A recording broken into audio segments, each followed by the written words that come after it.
আর মাত্র কয়েকটা দিন বাকি, তারপরেই চলে আসবে নতুন বছর, নতুন দিন।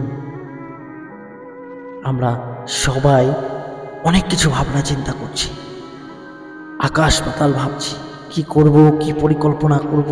অনেক কিছু পরিকল্পনা করছি, মনে মনে ভাবছি নতুন বছর আসছে মানে আমি জীবনে অনেক পরিবর্তন নিয়ে আসব, জীবনকে বদলে দেব, জীবন ভবিষ্যতে উন্নতি করার জন্য যা যা করণীয় সব করব। এমনকি ডায়েরির পাতায় পাতায় লিখে রেখেছি, তাই না? আচ্ছা, শুধু লিখে রাখলেই কি পরিবর্তন হয়ে যাবে? শুধু ভাবলেই কি পরিবর্তন হয়ে যাবে? তাহলে কি করতে হবে? অনেকেই আছে যারা অনেক কিছু ভেবে রেখেছ, কিন্তু ভেবে শুধু রাখলে হবে? পরিকল্পনা করে রাখলে হবে? কাজ তো করতে হবে, তাই না? তো কিভাবে কাজ করবে, কিভাবে সেই পরিকল্পনাগুলো সার্থক করবে, কিভাবে জীবনের উন্নতি করবে? সো আজকের আলোচনার বিষয় এটাই। তো প্রথমেই সবাইকে জানাই নতুন বছরের আগাম শুভেচ্ছা। তোমাদের সবার খুব খুব ভালো হোক, নতুন বছরটা খুব ভালো কাটুক, আসছে যে বছরটা অনেক অনেক উন্নতি হোক সবারই। তো নতুন বছরের জন্য যেসব পরিকল্পনা করেছো, যেসব তোমরা ভেবে রেখেছো, এটা করবে সেটা করবে, নিজের জীবনের জন্য উন্নতি করবে, তো তারা একটু মন দিয়ে শুনবে প্লিজ। তোমরা যে এই যে লিখে রেখেছো, এটা কি প্রতি বছরই লিখে রাখো, নাকি এ বছরের জন্য ফার্স্ট টাইম? এবার তোমাদের মনে প্রশ্ন জাগতে পারে, এ আবার কিরকম কথা, এটা কিরকম কথা যে প্রতি বছরই লিখে রাখি না, এবারই ফার্স্ট? হ্যাঁ, এটা কি জন্য বললাম, কারণ শুধু প্রতি বছর বছরের শেষে শুধু ডায়েরির পাতাগুলোতে লিখে লিখে রাখলাম পরিকল্পনাগুলো, কিন্তু সেগুলো আমরা বছরের শেষ পর্যন্ত এসে সেই পরিকল্পনাগুলো কতটা কার্যকরী হলো, কতটা করতে পারলাম, সেই হিসেবটা কিন্তু আমরা মিলিয়ে দেখি না। আমরা হয়তো বছরের শুরুতে সেই কাজগুলো শুরু করি, কিন্তু বছরের শুরুতে কাজগুলো শুরু করার 10 দিন, 15 দিন, 20 দিন হয়তো কষ্ট করে সেই কাজগুলো করি, তারপরে আস্তে আস্তে আবার সেই পুরনো দিনে চলে যাও। তাহলে কোনো বছরই তুমি তোমার জীবনকে সঠিকভাবে পরিচালনা করতে পারবে না। আমরা আমাদের জীবনকে কখনোই উন্নতির দিকে নিয়ে যেতে পারবো না যদি আমরা শুধু পরিকল্পনাগুলো করে রাখি, লিখে রাখি। তাহলে কি করতে হবে? সেই পরিকল্পনাগুলোকে কার্যকরী করতে হবে। কিভাবে কার্যকরী করতে হবে? এবারে আসি, যদি তুমি মনে করো একটা পরিকল্পনা করে রেখেছো, তুমি 1 জানুয়ারি থেকে ভোর 5টার সময় উঠে তুমি রাস্তায় যাবে,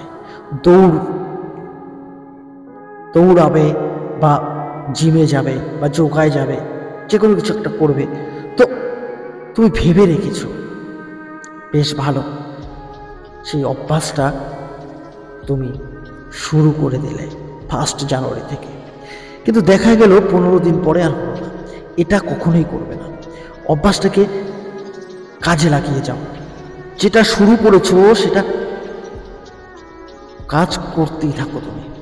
হয়তো আমাদের মন এমন হয়ে যায় 10-15 দিন পরে উঠতে ইচ্ছে করে না, আলসেমি লাগে, অনেক কিছু হয় তো না জীবনে। তো এইসব কিছু যেন না আসে মনের ভেতরে সবচেয়ে মূল্যবান জিনিসটাকে জাগিয়ে তোলো, সেটা হচ্ছে জেদ। আজকাল বেশিরভাগ ঘরে, বেশিরভাগ ফ্যামিলিতেই বাচ্চা কাচ্চাদের দেখা যায় একটা জেদ আছে, মোবাইল লাগবে, বাইক লাগবে, এইসবের জেদ তো আছে আমাদের, তাই না? এইসব জেদ যদি করতে পারি, তাহলে নিজের মধ্যে এই জেদটা কেন আনতে পারি না যে আমি আমার জীবনে যে কাজগুলো করলে আমার ভালো হবে, আমার জীবন গড়ে উঠবে, আমি সেই কাজগুলো করব। এটা কখনো ভাবি আমরা? ভাবি না। আমরা আমাদের একটা আইফোন লাগবে, তো লাগবে তো লাগবেই, এর জন্যে অনেক সেন্সিটিভিটি হয়ে যায়, অনেক কান্না করতে থাকি, খাওয়া দাওয়া ছেড়ে দিই যে আইফোনটা আমার লাগবে। এবার বাড়ির থেকে বাবা মা কী করে, না পেরে যেখান থেকে হোক সেই বাচ্চাকে একটা আইফোন এনে দেয়, একটা বাইক জেদ করে এমনভাবে, তখন বাবা মা না পেরে একটা বাইক এনে দেয়। কেন? যে তাও ছেলে মেয়েটা খুশি থাকুক। কিন্তু আমরা আমরা কি করি, আমরা জেদটাকে ওই দিকে কাজে লাগাই। কখনো আমরা আমাদের জেদটা নিজের দিকে কাজে লাগাই না, যে আমি এই কাজটা করব, এই কাজটা করে আমি নিজেই আইফোন একটা কিনব। কখনো ভাবি? আজকে কথাগুলো হয়তো শুনতে খারাপ লাগবে, কথাগুলো তাদের কাছে খারাপ লাগবে যারা এখনো পর্যন্ত সেরকম পরিস্থিতিতে পড়েনি। তাদের কাছে কথাগুলো শুনতে ভালো লাগবে না, মজার মনে হবে, হাসির মনে হবে, অনেক কিছু মনে হবে। এটার কারণ হচ্ছে, আমরা যদি ধরো জ্বরে না পড়ি, আমাদের যদি শরীর অসুস্থ না হয়, যতক্ষণ অসুস্থ না হবে ততক্ষণ কেউ কিন্তু সাবধানে চলাফেরা করবে না। অসুস্থ হওয়ার আগে, জ্বর হওয়ার আগে পর্যন্ত আমরা ঠান্ডা, আইসক্রিম, জুস, অনেক কিছু খাবো। কিন্তু যখন জ্বর হবে, যখন বিছানায় শুয়ে থাকবো, যখন ডাক্তারে ওষুধ দেবে, সেগুলো যখন খাবো আর মনে মনে ভাববো, না কাল থেকে আর এইভাবে আইসক্রিম খাওয়া যাবে না, কাল থেকে আমি আর ঠান্ডায় কোথাও যাব না। তাই তো মনে হয় না? কেন মনে হচ্ছে? তাহলে আগে কেন মনে হলো না? এটার কারণ পরিস্থিতিতে পড়ে। যখন মানুষ পরিস্থিতিতে পড়ে, পরিস্থিতির চাপে পড়ে, তখন কিন্তু মানুষ সব কাজই করতে বাধ্য হয়। এই নতুন বছর আসছে, তুমি যে পরিকল্পনাগুলো করছো সেই পরিকল্পনাগুলোকে কাজে লাগাও। জেদটা এমন কিছু জেদ করো যে এই বছরে আমি নিজেকে এমনভাবে পরিবর্তন করব যাতে তোমাকে দেখে চোখ ঝলসে যায়, সবাই যেন তাকিয়ে থাকে তোমার দিকে, যে এইটা আমরা কাকে দেখছি, এটা কে? এই যে আমরা টিভিতে দেখি না যে সুপার পাওয়ার, সুপার হিরো কেন হয়? নিজের ভেতর থেকে সুপার পাওয়ারটাকে জাগিয়ে তোলো।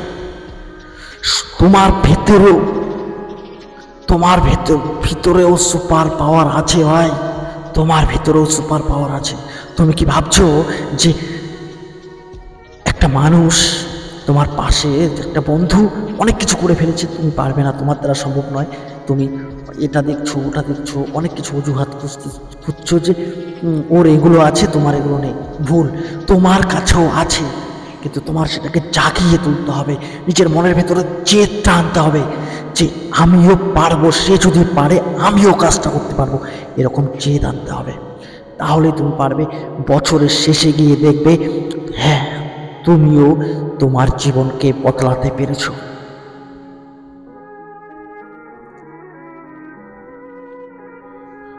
শুধু রুটিন লিখে, আমি এটা করব সেটা করব লিখে দেয়ালে সুন্দর করে আঠা দিয়ে লাগিয়ে রেখে 2-4 দিন 5 দিন দেখলাম, তারপরে সেই দেয়ালে যেটা লাগিয়েছ সেটা সেখানেই পড়ে থাকলো, তার উপরে মাকড়সার জাল পড়ে গেল, তাই না?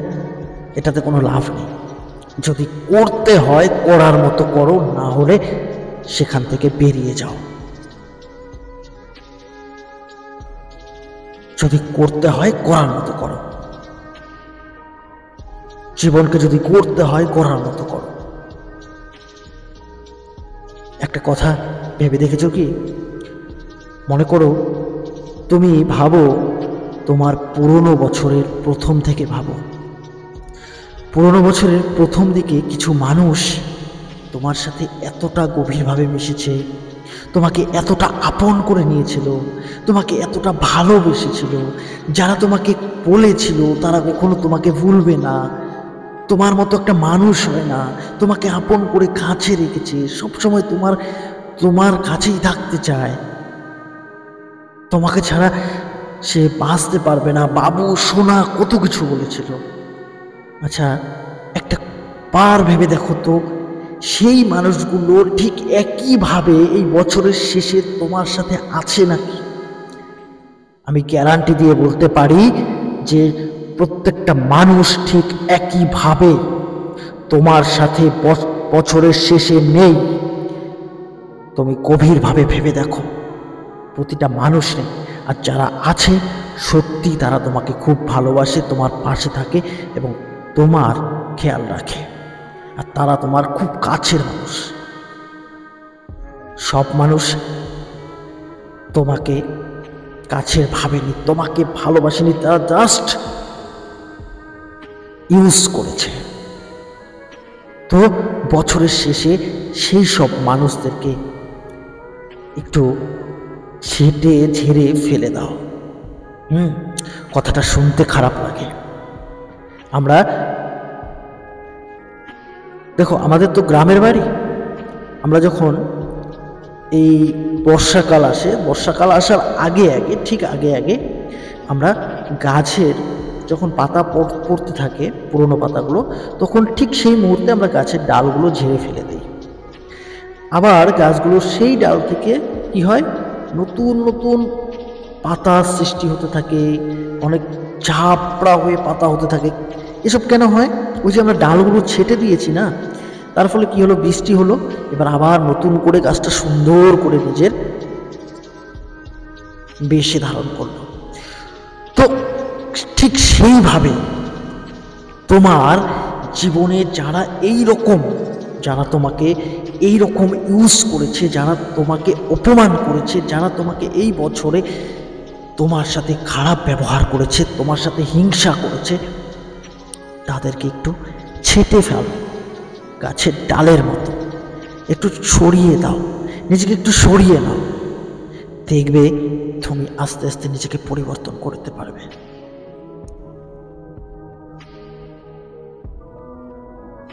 কিছু জিনিস খেয়াল করে দেখবে যে তুমি এই বছরের শেষে এসে মনে করো তুমি ভাবছো যে ভালো করে পড়াশোনা করব।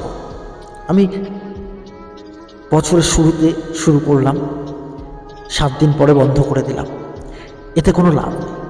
তুমি যদি ভালো করে পড়াশোনা করতে চাও তাহলে তোমাকে সেইভাবেই পড়তে হবে, সেই জেদটাই নিতে হবে যে আমাকে পড়তে হবে, আর সেটা রেগুলারিটি করে যেতে হবে। রেগুলারিটি যদি না থাকে তাহলে কোনো কাজই কিন্তু শেষ পর্যন্ত হবে না, ওটা মাঝপথে শেষ হয়ে যাবে। তো রেগুলারিটিটা মেনটেন করতে হবে, এটা মেনটেন করে চলতে হবে। আর একটা জীবনের সবচেয়ে বড় জিনিস, যে আমরা বলি না যে আমাদের জীবনে কোনো যে কি বলে ওটাকে, আরে কুসংস্কারের মতো আর কি, মানে বলে যে আমাকে কেউ নজর দিয়েছে, আমার কেউ হয়তো কিছু করেছে, এগুলো কিছুই নয়। জাস্ট আমরা কোনো একটা কাজ করতে গিয়ে যখন ভাবি যে অর্ধেক কাজ করে বলি আর থাক কালকে করে নেব, এই যে কালকে করে নেব, দেখা যায় তারপরের দিনও ভাবি যে থাক আছে, সময় হবে, এখন কাল করে নেব। এই কাল করতে গিয়ে সেই কাজটাই তোমার হচ্ছে না। তো এটা কেন হচ্ছে? কাল জিনিসটা সরিয়ে দাও। এই বছরে সেই পুরনো বছরের মতো কাল করো না। কাল জীবনের কাল করে দেবে, অন্ধকার করে দেবে। তাই কালটাকেও জীবন থেকে একটু সরিয়ে দাও। তুমি ভোরবেলা উঠতে পারছো না, ঠিক উঠতে পারবে যদি নিজের মনের ভেতরে জেদ নিয়ে আসতে পারো। এমন কিছু নিজের মধ্যে নিয়ে আসো যেগুলোর তোমাকে জীবনে পরিবর্তন করতে শেখাবে। দেখো, মানুষ আমরা প্রত্যেকেই ভাবি যে আমাদের জীবনে কষ্ট না আসলে ভালো হতো, তাই না?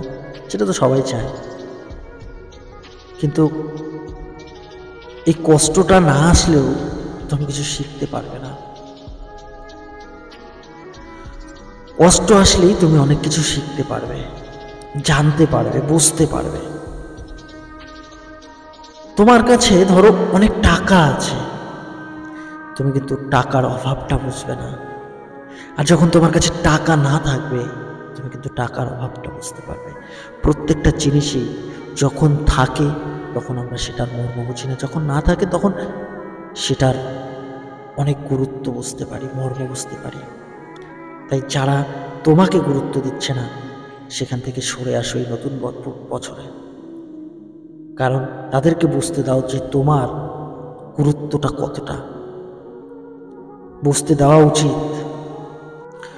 সো নতুন বছরে নিজেকে যদি পরিবর্তন করতে চাও, বদলাতে চাও, তাহলে প্রথমত জেদটা নিয়ে আসতে হবে, দ্বিতীয়ত কাল জিনিসটা বন্ধ করতে হবে, তৃতীয়ত তোমার জীবনে যারা খারাপভাবে আছে, যারা তোমাকে ইউজ করছে, যারা তোমাকে অপমান করছে, যারা তোমাকে খারাপ করছে, যারা তোমাকে সহ্য করতে পারছে না, যারা তোমাকে হিংসে করে, তাদেরকে একটু ছেঁটে ফেলে দেয়।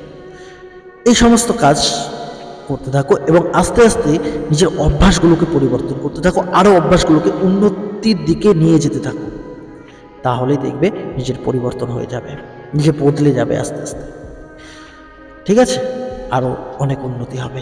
তো যাই হোক, আজকে আর বেশি কিছু আলোচনা করলাম না। অন্য ভিডিওতে তোমাদের সাথে আরও কিছু শেয়ার করব, যতটুকু শেয়ার করলাম নিজের থেকে। যদি তোমাদের কথাগুলো ভালো লেগে থাকে তো প্লিজ চ্যানেলটিকে সাবস্ক্রাইব করো আর লাইক, কমেন্ট, শেয়ারটা করে দিও।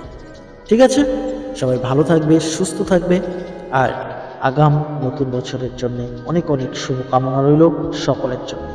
নমস্কার।